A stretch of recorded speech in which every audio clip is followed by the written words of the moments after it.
और चलिए बुलेटिन की शुरुआत करते हैं। जबलपुर से सबसे पहले बात करेंगे, जहां बीजेपी की पहली लिस्ट में एक दिलचस्प उम्मीदवार भी शामिल है। डॉक्टर विजय आनंद मरावी बिछिया से उम्मीदवार बनाए गए हैं। टिकट मिलने के बाद उन्होंने बीजेपी की सदस्यता ली। तो बता दें, खास बात यह कि मेडिकल कॉलेज में सह अधीक्षक हैं आनंद मरावी, जिन्होंने सुबह नौकरी से इस्तीफा दिया और शाम को बीजेपी ने उन्हें उम्मीदवार बना दिया। बिछिया विधानसभा से उम्मीदवार बने हैं डॉक्टर विजय आनंद मरावी, जो कि मेडिकल कॉलेज में सह अधीक्षक आनंद मरावी रह चुके हैं। सुबह नौकरी से इस्तीफा देते और शाम को उन्हें टिकट दिया गया। तो देखिए, बीजेपी ने 39 उम्मीदवारों की पहली लिस्ट जारी कर दी है, जिसमें कह सकते जो सबसे ज्यादा दिलचस्प उम्मीदवार हैं वो हैं डॉक्टर विजय आनंद मरावी। सीधे हमारे साथ लाइव जुड़ रहे हैं, उनसे जान लेते हैं कि टिकट मिलने के बाद किस तरह की वो चुनौतियां देखते हैं और क्या कुछ आगे सफर रहेगा। सर, स्वागत है आपका बंसल न्यूज पर। बहुत बहुत धन्यवाद। डॉक्टर विजय, सबसे पहले सवाल यही बनता है कि एक अच्छे पद पर रहते हुए आप सुबह इस्तीफा देते हैं, शाम को पार्टी आपको टिकट देती है, शाम को आपको मौका मिलता है बीजेपी से उम्मीदवारी रखने का। क्या सोचते हैं और कैसे अब आगे सेवा करेंगे जनता की? सर्वप्रथम मैं डॉक्टर हूँ, पेशे से डॉक्टर हूँ और समाज से डायरेक्ट जुड़ा हुआ हूँ जी। और समाज की जो बीमारियाँ थीं उनका मैं इलाज करता था, परंतु इन बीमारियों के साथ भी समाज में बहुत ज़्यादा दूसरी बीमारी हैं। जैसे आज भी हमारे जनजातीय क्षेत्रों में, आदिवासी क्षेत्रों में अशिक्षा है, गरीबी है और कहना चाहिए उनके कारण वहाँ पर अनेक अराष्ट्रीय गतिविधियाँ भी पनप रही हैं, जो जनजातीय समाज में एक कहना चाहिए विद्रोह की स्थिति ला रहा है।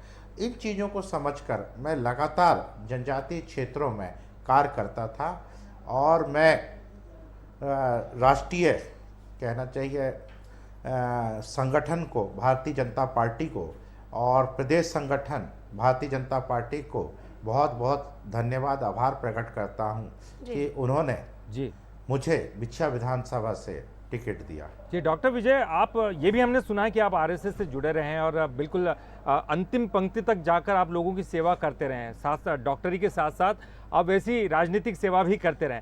तो वो आदिवासी इलाका है, कैसे उन लोगों तक पहुंचेंगे, क्या कुछ आपके पास योजना है इसको लेकर? एक्चुअली बीजेपी का एक अपना खुद का कैडर है, वो लगातार बीजेपी जो संगठन है लगातार इन क्षेत्रों में कार्य कर रही है और निश्चित तौर पे हम जनता के पास में अपनी एक योजना ले जाकर हमारे यशस्वी मुख्यमंत्री और आदरणीय प्रधानमंत्री मोदी जी और हमारे अमित शाह जी के नेतृत्व में निश्चित रूप से एक पूरी पार्टी एक संगठन होके एकत्रित होके इसको लीड करेगी और जो भी पार्टी का निर्णय होगा, जो भी पार्टी के जो कार्य किए हैं उन्होंने, इन आदरणीय शिवराज सिंह चौहान ने एक बहुत लंबा मुख्यमंत्री की रहते हुए प्रदेश की जनता की सेवा की है, उन्हें 3-3 बार प्रदेश की जनता ने आशीर्वाद दिया है। तो निश्चित तौर से मुझे लगता है ये चौथी बार भी प्रदेश की जनता हमारे मुख्यमंत्री मामा शिवराज सिंह चौहान को अपना बहुमत देगी। जी डॉक्टर विजय, लेकिन बिछिया सीट की अगर हम बात करें, देखिए कांग्रेस का जो प्रत्याशी होगा, पहले से उनके पास मौका है, पहले से जनप्रतिनिधि रह चुके, जनता के बीच पहुंच रहे हैं, जनप्रतिनिधि बनकर। आप भी हालांकि डॉक्टर बनकर लोगों के बीच में सक्रिय रहे हैं, लेकिन क्या ऐसे में आप नहीं मानते आपके लिए ज्यादा चुनौतीपूर्ण रहेगा? मुझे नहीं लगता कि हमारे लिए ज़्यादा चुनते रहेंगे, क्योंकि आदरणीय नारायण पट्टा जी ने जो उनको 5 साल का समय मिला, उन्होंने वहाँ की जनता के जो उनसे आशा रखी थी, जो उन पर विश्वास रखे थे, उस अनुसार उन्होंने कार्य नहीं किया।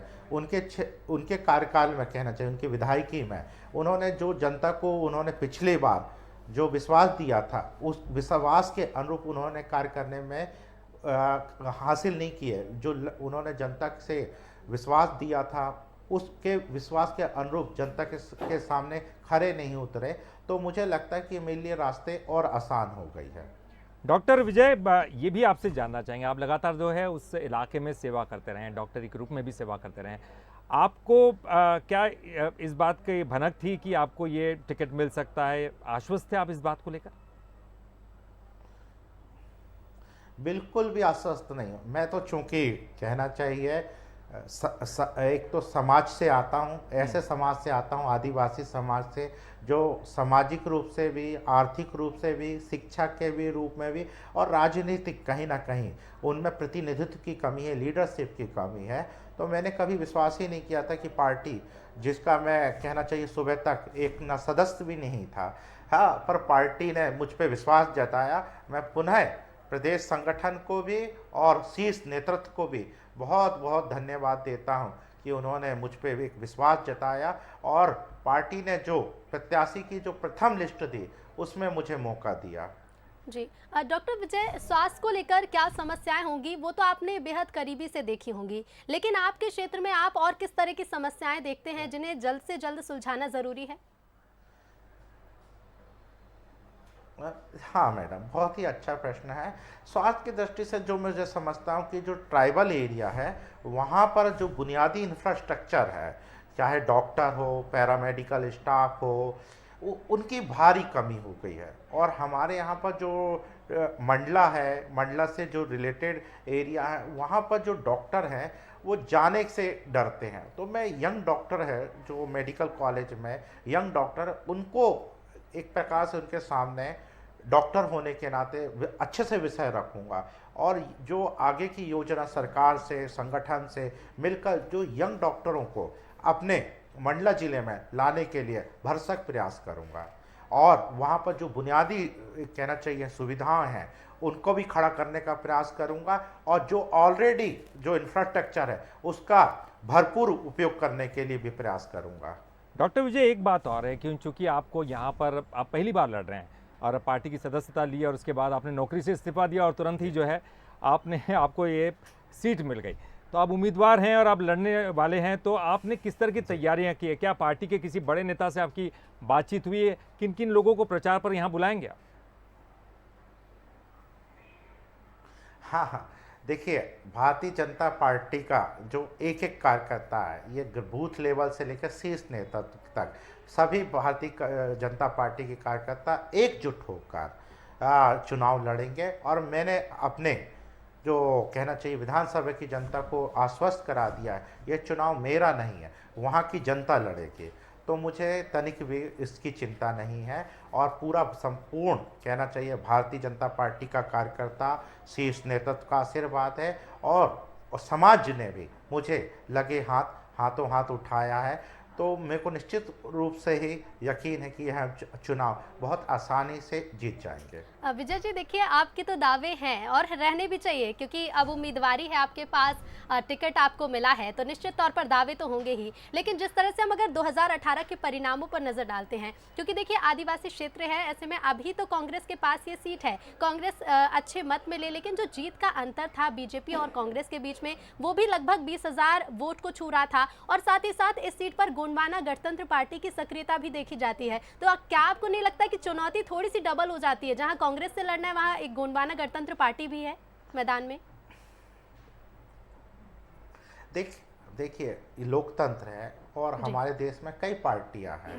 पहले कांग्रेस हुआ करती थी, फिर बीजेपी, अब समाजवादी पार्टी भी लड़ रही है, बहुजन समाजवादी भी पार्टी लड़ रही है, और अभी तो मैं कुछ समय में देख रहा हूँ आम आदमी पार्टी, जो कहते हैं ना पंछी की तरह आ रहा है, इस टाइप से अनेक पार्टियां आ रही हैं। परंतु जनता का जो विश्वास है मुझे शीर्ष नेतृत्व पे और प्रदेश नेतृत्व पे और भारतीय जनता पार्टी की कार्यशैली पर और उनकी जन कल्याणी योजनाओं पर पूर्ण विश्वास है। तो मुझे बिल्कुल भी कहना चाहिए चिंता नहीं है, और हम बहुत आसानी से और एक ऐतिहासिक जीत बिछिया विधानसभा में हासिल कर रहे हैं।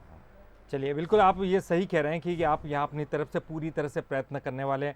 डॉक्टर विजय, एक सबसे बड़ा सवाल जो है सबके जहन में आता है, क्योंकि आप यहाँ पर प्रैक्टिस करते रहे हैं, अच्छे डॉक्टर रहे हैं, सरकारी आप जो है आपकी नौकरी थी, क्या चुनने के बाद अगर आप यहाँ चुन जाते हैं, आपको यहाँ पर सिलेक्ट कर लिया जाता है और जो चुनाव के बाद के परिणाम आपके पक्ष में जाते हैं, उसके बाद क्या आप फ्री सेवा देंगे? किस तरह से क्या प्रैक्टिस जारी रखेंगे, क्योंकि सरकारी नौकरी तो आपकी रहेगी नहीं? मैंने ये आपने बहुत अच्छा क्वेश्चन किया। मैं निरंतर, चूँकि डॉक्टर हूँ, 10 साल की पढ़ाई करने के बाद जो योग्यता हासिल की है, मैं चाहता हूँ इस योग्यता का समाज को भी लाभ मिले, और मेरे जो यंग डॉक्टर आएंगे उनको भी मैं अपने जो भी कुछ ज्ञान होगा वो देने का प्रयास करूँगा, और समाज को अपना सब कुछ समाज हित में देने के लिए पूर्ण रूप से तैयार हूं, और निःशुल्क मैं अपने सेवाएं निरंतर देता रहूंगा। और अपने जो भी समकक्ष डॉक्टर हैं और मुझसे जिनकी दोस्ती है, उन सभी डॉक्टरों को मैं अपने बिछिया विधानसभा में बहुत अच्छी। हर अंतराल में लाकर अपनी बिछिया विधानसभा के क्षेत्र की सेवा करने के लिए प्रयास करता रहूंगा। चलिए, बहुत अच्छे विचार हैं आपके, और जो है हम इसकी प्रशंसा भी करते हैं। हम ये तो नहीं कहेंगे कि आप जीतेंगे कि हारेंगे, ये तो चुनाव के बाद जनता तय करेगी, लेकिन आप एक बड़े लड़ाई पर निकले हैं। तो चलिए, आपको शुभकामनाएं, बहुत बहुत शुभकामनाएं हमारे साथ जुड़ने के लिए, बंसल न्यूज़ से बात करने के लिए।